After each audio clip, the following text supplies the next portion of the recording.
Itinago nga lang ba ang real score between them? Hindi po bubulong yan. Ito kung sila, ano pa talaga ang sabi nila? Ano hindi?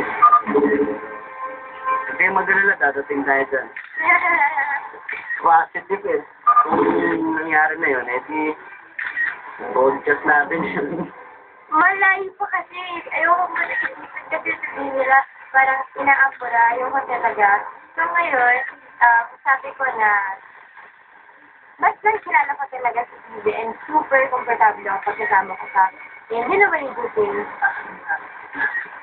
Ilang percent na ba sila yun? Boxing. Nag-ano ba? Hindi pa complete.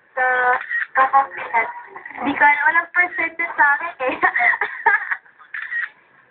Nila lang. Wala kaya. Wala yung pantakbo naman natin. At Robin pa